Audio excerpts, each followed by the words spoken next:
¿cómo están? Yo soy Diana Motlac, les quiero dar la bienvenida a este espacio tan importante, tan especial, donde sé que van a aprender demasiado.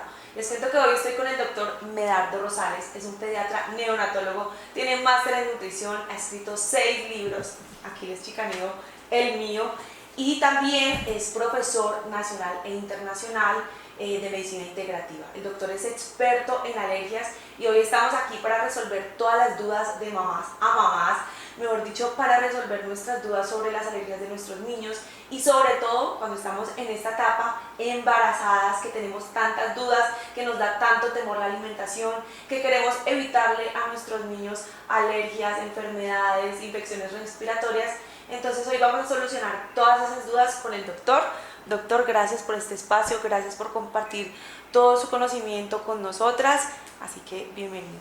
Muchas gracias a ti, Dianita, y muchas gracias pues, a las mamás que nos permiten compartir estos conocimientos. Ojalá este sea un momento muy bonito para que las madres puedan solucionar los problemas más comunes que estamos viendo en este momento, y eso puede empezar desde el embarazo y tan temprano como en los primeros meses, como son las alergias y los problemas intestinales y los trastornos neurológicos. Eso todo va junto. Nosotros tenemos unas preguntas que nos hicieron a ti y a mí. Me gustaría entonces empezar por una de ellas. Sí, bueno, como lo decía el doctor, ahorita cada vez es más frecuente tener hijos alérgicos, asmáticos, enfermedades respiratorias. Entonces lo que hicimos con el doctor es que reunimos una serie de preguntas para contestarlas hoy aquí con ustedes. Entonces, la primera pregunta, doctor.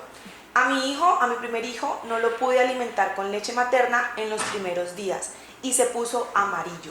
El pediatra me dijo que era deshidratación aguda. Ahora voy a tener un segundo hijo y no quiero que le pase lo mismo. ¿Qué debo hacer?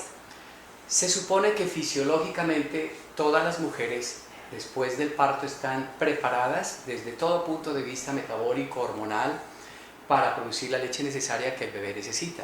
Pero por esas cosas que a veces ni nosotros mismos entendemos, la mamá no produce leche o el niño no está en condiciones de succionar. Eso no es tan raro, se presenta en un porcentaje pequeño, pero puede ser bastante grave. ¿Por qué? Porque el niño puede hacer hipoglicemias en las primeras 72, 3 días, 4 días, puede tener una inanición aguda, incluso una deshidratación, y he visto casos incluso de convulsiones y que han tenido que hospitalizarlos. Eso no es tan raro, o sea, se supone que una mujer está lista después del parto, pero a veces no, por alguna razón no sucede eso, ¿sí? En ese caso es mejor que al tercer día el niño vaya al consultorio de su pediatra y sea pesado y la mamá le cuente las condiciones del bebé. Por ejemplo, ¿cómo puede sospechar uno si le falta alimentación materna a ese bebé? Si ese bebé está irritable, está llorón, no duerme bien, está pidiendo leche materna, seno, cada momentico, es inconsolable, la mamá no sabe qué es lo que le pasa, piensa que son cólicos, le dan aguas, le dan distintas goticas y el niño se ve realmente como fatigoso y mal. Ese niño puede tener un problema de deficiencia de leche materna y es mejor consultar a su pediatra. El pediatra lo pesa y ve el porcentaje de peso que ha perdido. Por estadísticas se supone que a los 10 días debe perder un máximo de 7%, pero si al tercer día un niño ha perdido ya un 5%, es sospechoso, ¿sí? Pero sobre todo el comportamiento. Un niño que está succionando cada rato y está irritable, llorón, posiblemente no tenga buena cantidad. A veces hay que darle esperita. En los primeros días de vida sucede eso. Eso es un problema que todas las mamitas tienen que estar pendientes, porque aunque parezca raro, pues al bajarse la glicemia, puede tener a veces alguna lesión neurológica el bebé. Ah, ok. Pero entonces lo ideal es intentar pegarlo y pegarlo y pegarlo. Desde el mismo momento en que nace, que el bebé vaya al pecho de su madre, ¿sí? Es mejor que se asesore, pues ya ahora hay mujeres certificadas, mujeres y hombres, certificados por la Organización Mundial de la Salud, expertos en leche materna que tienen una excelente experiencia para eso, para que la mamita desde el principio tenga un éxito en eso. Bueno, eso es algo que he visto mucho y muy frecuente, es que ya hay muchísimas asesoras de lactancia materna que te empiezan a preparar desde la semana 34 para el buen agarre, estar uno preparado. Es más, hasta le sacan el calostro a uno antes de, y uno lo congela, y el momento del nacimiento, para evitar darle leche de fórmula, se puede utilizar eso. Entonces, buenísimo. Y es muy importante que no se les dé leche de fórmula, ¿sí? porque hay niños que vienen de alguna manera ya sensibles, bien sea por un rasgo hereditario de papás alérgicos o por problemas de la gestación, y claro, el puntillazo es la leche de fórmula que le pueden dar al inicio y eso no está bien, ¿sí? Eso no está bien. Ahí daña todo el proceso. Exactamente. Listo. Bueno, voy a continuar con la pregunta número 2. Tengo un bebé de un mes, hace fuerza sin estar haciendo popó y llora mucho. ¿Eso es cólico? Esa es una pregunta muy interesante. Realmente en los consensos convencionales se supone que el cólico del lactante es normal. Por definición, el cólico es que llora más de 3 horas, más de 3 días, más de 3 semanas, ¿sí? Eso se define un cólico. Usualmente aparece después de la segunda semana, en los primeros 2, 3 meses, 4 meses máximo. Pero ahí realmente en la práctica sucede esto. El cólico no es así como tan preciso, como tan geométrico. Hay un rango bastante amplio que puede ser unas cosas muy leves, desde un pujo, un malestar, un quejido ahí a veces, un mal dormir que se estira, hasta una cosa grave que el niño llora inconsolablemente sin poderlo controlar. Ese es un caso extremo y esta es la definición. En cualquiera de esas situaciones, realmente eso no es normal. El mejor espejo es la naturaleza, no solamente para el cólico del lactante, sino para el reflujo o la regurgitación que se le llama ahora. En la naturaleza no vemos un cachorro de un caballo, de un perro, de un gato, de una vaca vomitando y quejándose en las primeras semanas de vida. Uno no lo ve. Y yo soy pediatra y soy neonatólogo y incluso en algún momento fue profesor de la Universidad del Valle en el área de recién nacidos y eso no existía, ¿sí? O sea, los cólicos y las regurgitaciones no existían. ¿Desde cuándo se volvieron nuestros cachorros vomitadores y quejosos, ¿sí? Quejumbrosos? Eso tiene una explicación que ha ido ya de generación en generación por cambios epigenéticos de la mamá y del papá con problemas intestinales que ya están heredando a sus hijos y ellos están manifestando desde muy temprano esos problemas. Básicamente, uno de ellos es los malos hábitos alimenticios que mamá y papá traen desde antes de la gestación, a veces lo completan durante la gestación y siguen después de la gestación con malos hábitos alimenticios alimentando a su bebé, mamá comiendo chatarra, ¿sí? Entonces, eso tiene una explicación muy clara. Entonces, estrictamente no son normales los pujos, ni los cólicos, ni los quejillos, mucho menos un cólico de un lactante. Listo. O puede ser también que le da leche de fórmula y por eso está así. Sí, las leches de fórmula pueden dar eso, pero incluso aquí en el consultorio nosotros tenemos varios videos de mamitas dando su testimonio que vinieron con un cólico horrible y con solamente corregir la dieta de la mamá, esos cólicos se desaparecen o se controlan muchísimo, muchísimo, ¿sí? Y básicamente es quitarle los malos hábitos alimenticios de la mamá. Es que mamá que come afuera en restaurantes, comida chatarra que usted ya sabe cuál es, golosinas o alimentos ricos en carbohidratos y en dulces, alimentos fritos, comidas tipo rápido. Grasa saturada. Exacto, y no come lo que tiene que comer, ¿sí? Ok, listo, perfecto. Bueno, ahorita vamos con la pregunta número 3. Mi bebé tiene un mes y vomita mucho. ¿Eso es normal? No es normal, estrictamente no es normal. Es otro problema la regurgitación que se considera normal porque se ha vuelto habitual. Pero normal no es lo mismo que habitual, ¿sí? Ok. Mahatma Gandhi tiene una frase muy linda que dice: un error no se convierte en verdad porque todo el mundo crea en él. Ahora todos los niños están vomitando, 60-70% vomitan. Eso no es normal. O sea, supongamos, yo me acuerdo de mi hijo, de mi otro hijo, que le salía babita, o sea, como un vómito blanco. El coajo. Es diferente, un vómito ya más... Son situaciones leves o situaciones graves cuando el niño está vomitando mucho, ¿sí? Pero estrictamente no es normal. Y puedo volver a repetir el ejemplo que les di de la naturaleza. Los animales en sus primeras semanas de vida no vomitan. ¿Desde cuándo nuestros niños están vomitadores? ¿Sí? Eso tampoco existía. Yo fui profesor universitario. Eso tiene mucho que ver con el daño epigenético que las mamitas y los papás vienen de generación en generación.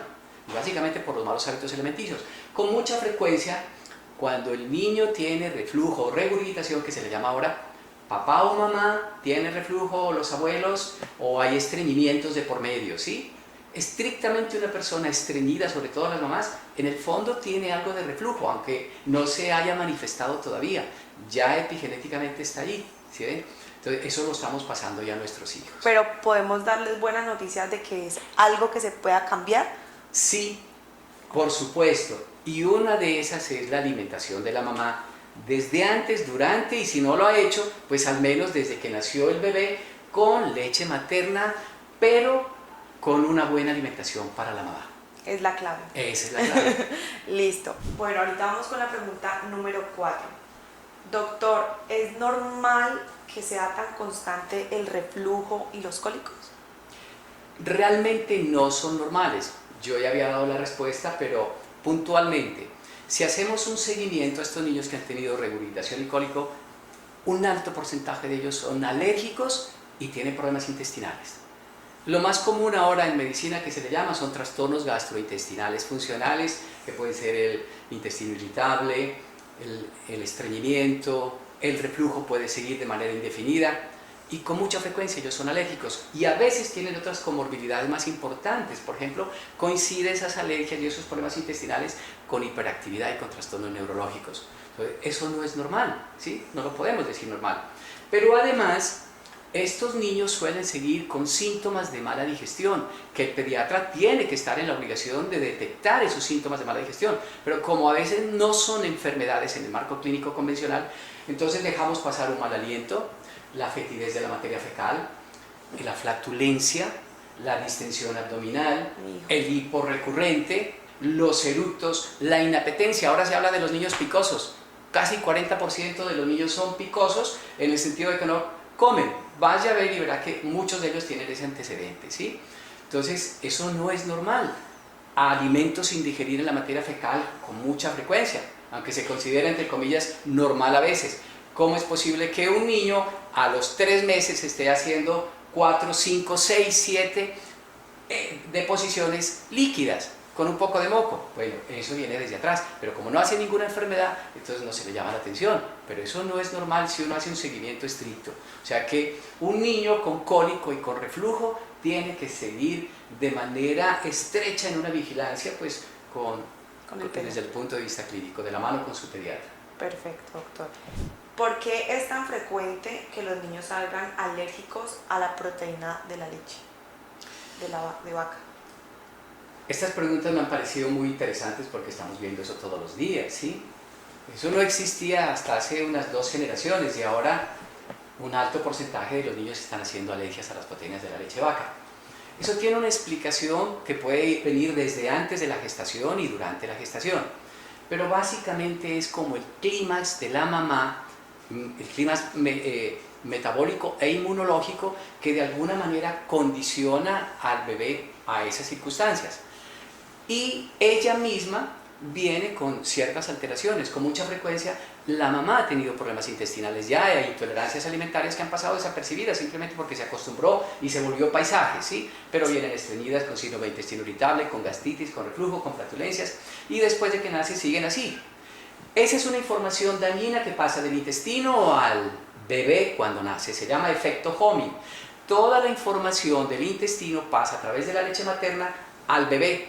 Y si la mamita tiene un intestino en malas condiciones, es una información inflamatoria que pasa al bebé, por un lado. Por otro, se ha descubierto, Diana, que la leche materna no es estéril, tiene bacterias. Pero tiene bacterias buenas si la mamá tiene un intestino sano y se alimenta saludablemente.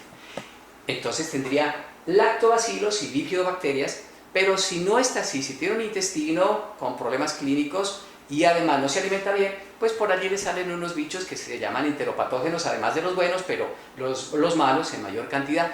Y esas son las bacterias que se van a implementar ya casi de manera definitiva en el intestino del bebé. Ese solo hecho condiciona a inflamación intestinal, a disbiosis intestinal, a permeabilidad intestinal, alergias alimentarias. Entonces sume todo eso y verá, aparte de otras condiciones de la mamá en el embarazo. El estrés crónico es un problema que induce alergias en el bebé, el estrés crónico. O sea, es un elemento alergénico, miren. Entonces sume todo eso y claro, tenemos ahora un montón de niños alérgicos, no solamente a la leche de vaca, a un montón de alimentos.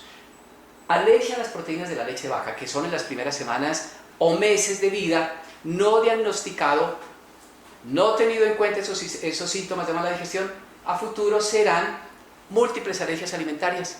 Todo porque no nos dimos cuenta que eso pasó. Entonces, un intestino inflamadito empieza a responder al trigo, al huevo, a las leguminosas, etcétera, etcétera, y tenemos problemas crónicos.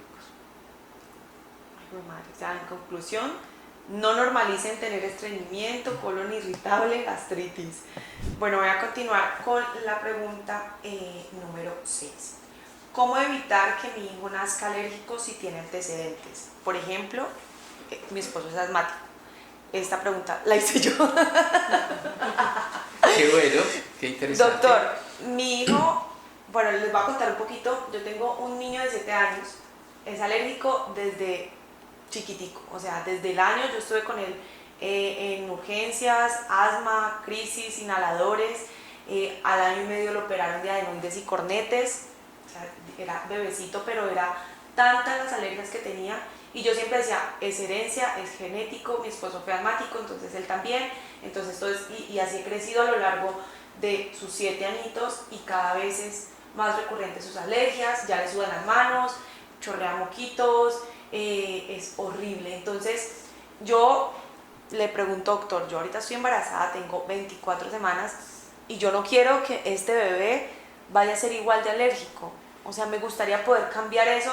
¿Qué puedo hacer? Qué pregunta tan interesante. Interesantísima. Bueno, los papás que tienen ese problema deben ser conscientes que ya tienen un rasgo hereditario, ¿sí? Más o menos, si uno de los papás es asmático, 40% tiene la posibilidad de sus hijos que sean asmáticos, ¿sí? Esas son las estadísticas. Si son los dos, pues hasta el 80%. Pero eso es una posibilidad, se puede contrarrestar, ahora le digo cómo. Esa es una parte. La otra parte es si la mamá tuvo problemas clínicos en el embarazo. Cualquier problema importante del binomio madre-feto puede dar un efecto de programación fetal. Así se llama eso. En palabras más sencillitas, el origen fetal de las enfermedades crónicas del adulto, ¿qué le parece? O sea, desde allí pueden originarse varias enfermedades del adulto. Una de ellas es las alergias y el asma, claro que sí.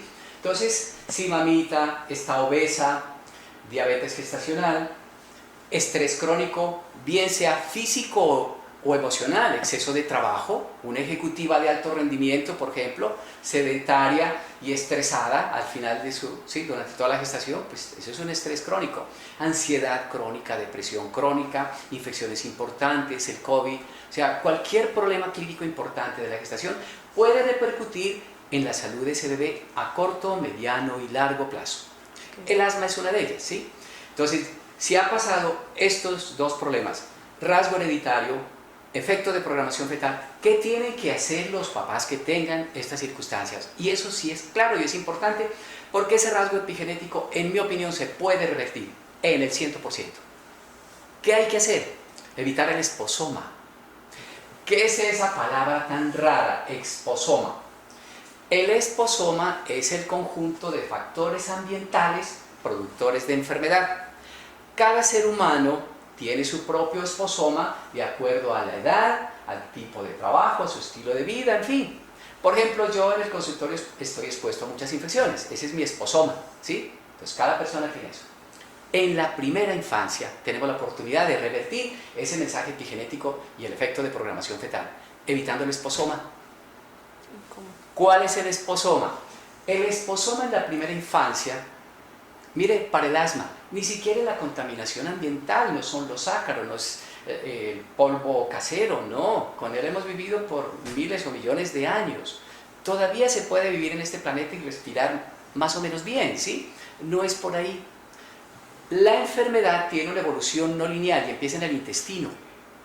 Entonces, porque el intestino tiene comunicación con las vías respiratorias, distintas formas de comunicarse, y ahí empieza el problema. Un esposoma importante. Si la mamá cuando está alimentando a su bebé no se alimenta saludablemente, es un motivo de enfermedad para el bebé. 2. Leche de fórmula, especialmente si lo empezaron en los primeros 6 meses de vida. La leche de fórmula da disbiosis y permeabilidad intestinal. e inflamación intestinal, condiciones básicas para que haga alergias alimentarias, y si el intestino se inflama, todo el organismo se inflama. Van 2. 3. Si este niño tuvo cólicos, tuvo reflujo o regurgitación, viene con síntomas de mala digestión. Por ejemplo, hace pocos días conocí un niño de 3 meses que venía haciendo deposiciones 6 veces al día con un poco de moco a veces, pero el niño tranquilo, con leche materna exclusivamente. Mire, eso hay que detectarlo a tiempo. Un niño a los 3 meses defecando 6 veces, eso no es normal. Si a los 3 meses precisamente empiezan a disminuir y hacen 2 o 3, y a los 4 casi ni hacen a veces mucho, ¿sí? Entonces, ¿qué está pasando con la alimentación? Esa señora tenía una alimentación de muy mala calidad, ¿sí? Todo eso hay que estar pendiente. Entonces, si en esas condiciones este niño viene colgadito y a los 6 meses les empezamos todo tipo de alimentos, como es el consenso convencional, que a los 6 meses se puede empezar, porque se ha demostrado que cuando se empieza tempranamente todo tipo de alimentos hay menos posibilidad de hacer una alergia para ese niño. Yo no estoy de acuerdo con ese consenso convencional. ¿Por qué? Porque si un niño viene con disfunción intestinal, con síntomas de mala digestión, y yo le introduzco en su alimentación complementaria alimentos altamente alergénicos como huevo, como trigo y los lácteos de la leche de fórmula, y ha pasado desapercibido esa mala tolerancia a esa fórmula, pues tendré un niño crónicamente enfermo desde el punto de vista intestinal, y de ahí para allá cualquier cosa se puede esperar. Entonces mire que esos son liposomas, ¿sí? Si hay un papá que no se da cuenta de eso, pues peor, o nosotros que no nos damos cuenta de esos síntomas de mala digestión, eso es un factor ambiental también.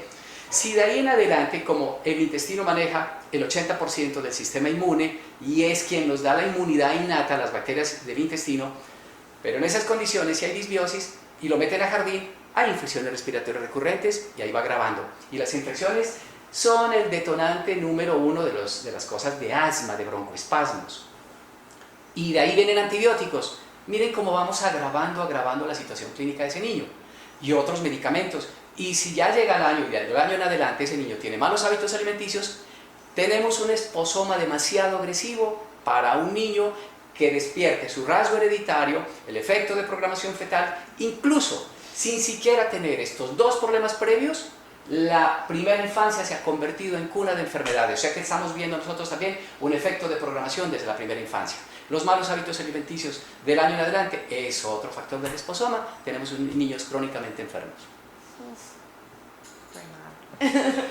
Bueno, vamos con la pregunta número 7. A mi hijo se le tapa mucho la nariz desde recién nacido, ya tiene 4 meses y no ha mejorado. ¿Qué hacer? La rinitis, en mi opinión, es la enfermedad alérgica más común en los niños en ese momento, por encima del asma inclusive y de la dermatitis. Es un problema que ha aumentado enormemente. Y lamentablemente la mayor parte de los casos pasa desapercibido por los papás.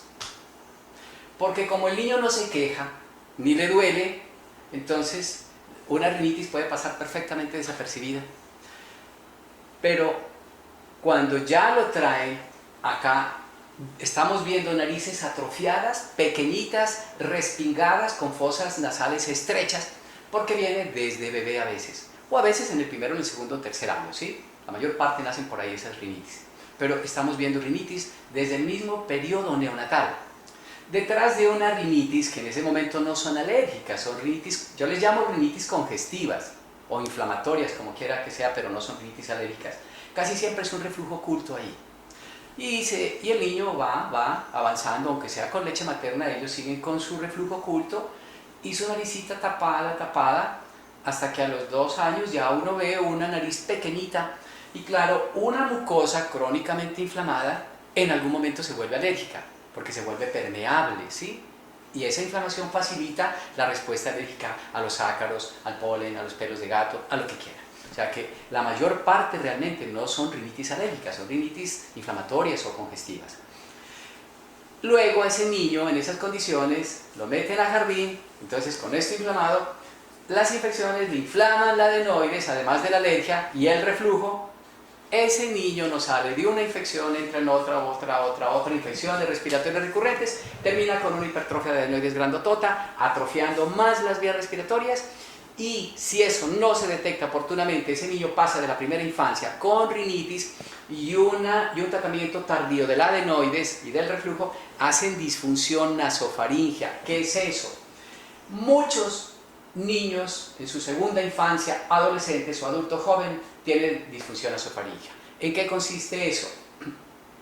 En que no pueden respirar normalmente por su nariz, sienten flema en su garganta, se les tapa los oídos con cualquier presión, suben el avión, van en carro en una montaña, se les tapa los oídos, les duele, a veces pierden audición, tienen a veces infecciones respiratorias recurrentes, les arde o les pica los ojos, les duele la cabeza porque también se congestionan los senos paranasales, que 2 de ellos quedan en la base del cráneo. Entonces son niños que a veces se confunden con migraña sin ser migraña, son dolores de cabeza, todo por la rinitis, pero algo duro de eso es que se les deforma la fisonomía, se les daña la carita a los niños en su momento clave de formación. Quedan boquiabiertos, quedan con una nariz muy pequeñita, respingada, con los incisivos superiores visibles y con mala oclusión dental. Todos ellos terminan con brackets. Esa es la triste historia. Todo porque pasó por alto un problema respiratorio de vías respiratorias altas, obstructivo, que no nos dimos cuenta. Voy a continuar con la pregunta número 8. Yo tuve TDAH de niño y no quiero que mi hijo que no ha nacido tenga lo mismo. ¿Qué debo hacer? ¿Qué preguntas tan interesantes todas esas? Ese es otro problema que se ha vuelto común. Como todos los niños ahora son hiperactivos, entonces las mamitas creen que eso es normal. Eso es otro cuento, tampoco, eso no es normal. Aquí en Cali conozco un estudio que más del 20% de los niños son hiperactivos. Y niño hiperactivo en la primera infancia tiene alta posibilidad de que después sea un trastorno por déficit de atención con hiperactividad. Mire, y eso coincide mucho con las alergias, por eso el niño alérgico es hiperactivo o tiene un TDAH, se conoce como TDAH, ¿sí? Y otros problemas neurológicos. Eso tiene mucho que ver con la salud intestinal.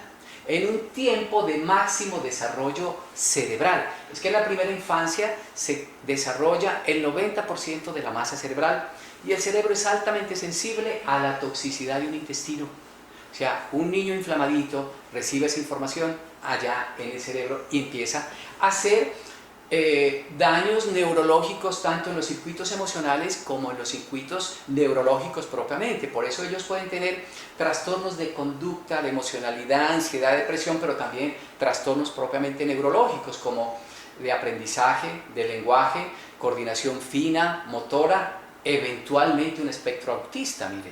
Entonces, ¿por qué? Porque el daño arriba es en escopetazo, es en regadera, o sea, no respeta un circuito ni el otro.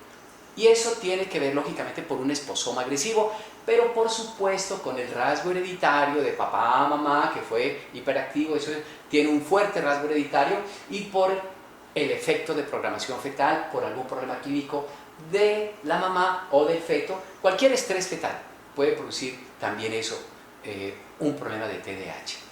O sea que lo que ella debe hacer es evitar el esposoma. y con su alimentación. La buena noticia es que ese esposoma del que yo le conté, que suena una palabra todo rara, no solamente me sirve para prevenir el asma, si ha habido un rasgo hereditario, ni el espectro autista, sirve para prevenir cualquier enfermedad. Son estrategias generales que evitan enfermedades. Esa es la buena noticia. O sea que si los papás saben esas estrategias generales, no solamente evitan una cosa, evitan la generalidad de los problemas graves. Por eso se dice que los niños que tienen déficit de atención o que son hiperactivos, o sea, cuidarles muchísimo la alimentación es fundamental. Bueno, y les cuento que vamos a terminar esta sesión con unas preguntas muy chéveres que nos hicieron sobre el embarazo. Entonces, la primera es, doctor, ¿qué alimentos son abortivos? O sea, ¿qué definitivamente es mejor evitar en esta etapa para nosotras comer o consumir? Que yo haya encontrado en la bibliografía médica, no hay realmente alimentos, sí, abortivos. Otra cosa es otras sustancias que pueden ser abortivas, pero alimentos como tal, no. Se menciona el perejil, pero quién sabe en qué dosis tan grande, ¿sí? Pero no en una forma normal de comer como cualquier otra persona, ¿sí?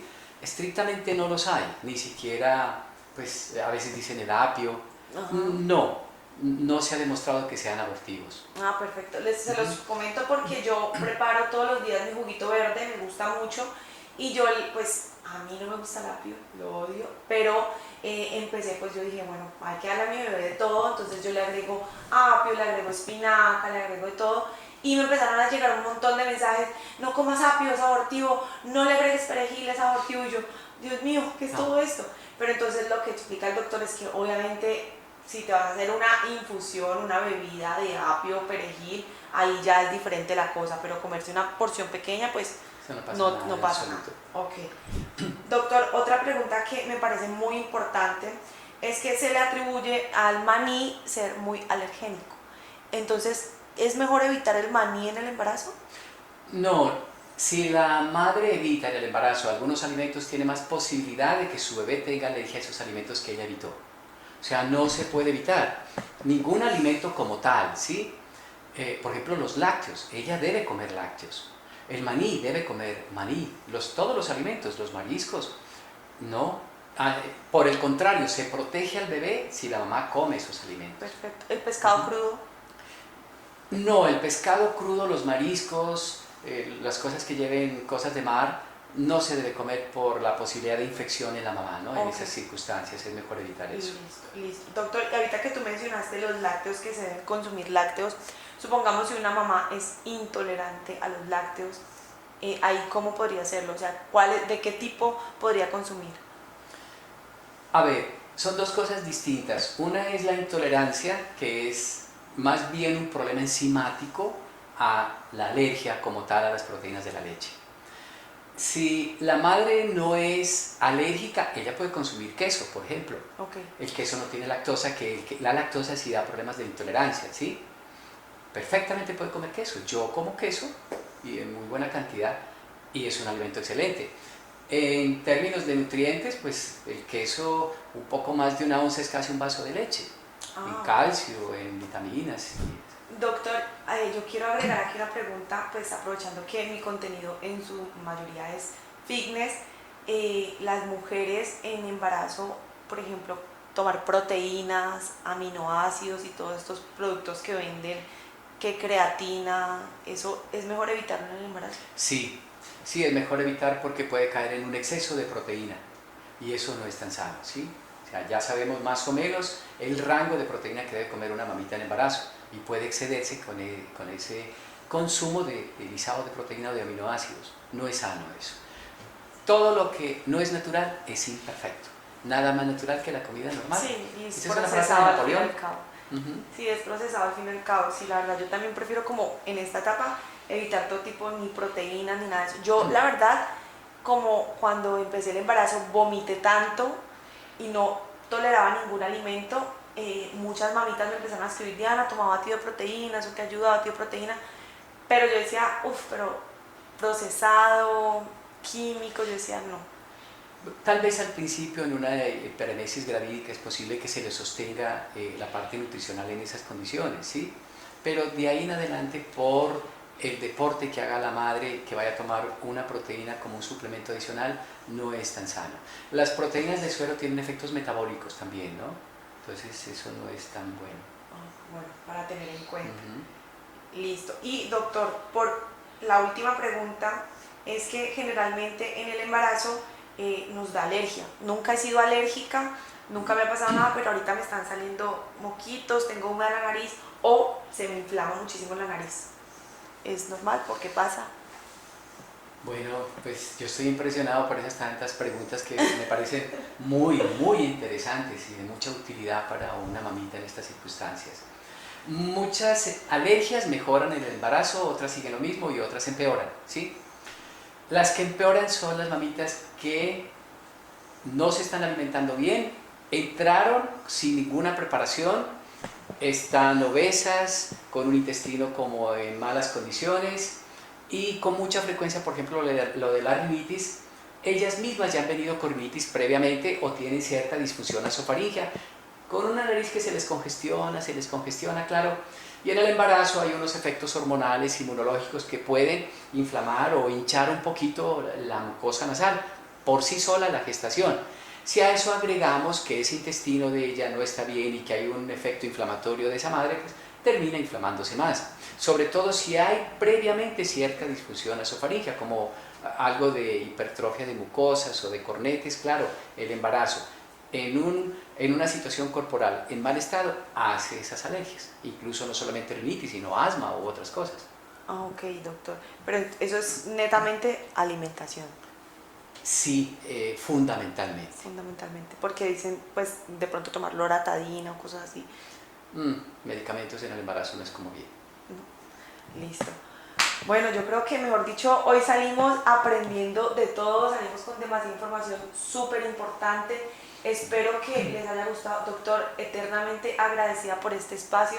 Gracias por esa información tan valiosa. Espero de verdad que les sirva muchísimo, que tomen nota, que aprendan demasiado y bueno, esperamos hacer un próximo episodio, un próximo capítulo con muchísima más información. Recuerden que si tienen preguntas nos pueden dejar las preguntas aquí en los comentarios para un próximo video. También el doctor tiene redes sociales, tiene Instagram, tiene canal de YouTube para que lo conozcan, para que vean toda la información que tiene y toda la información que les va a aportar. También pueden pedir consulta, él atiende aquí en Cali. Entonces ya saben, gracias por haberse visto este video completico y nos vemos en un próximo episodio. Doctor, muchísimas gracias. A ti, Diana, y pues gracias a los padres. Sí les recomiendo que la gestación es un momento de mucha responsabilidad, de enorme responsabilidad. Y las estadísticas dan que más de un 50% de los embarazos son productos del azar. ¿Qué tal? O sea, apartamos de eso, ¿sí? Eso es grave. Y que entramos a la gestación sin prepararnos, papá y mamá, porque el papá también tiene su responsabilidad y lo del papá también lo hereda a sus hijos igual.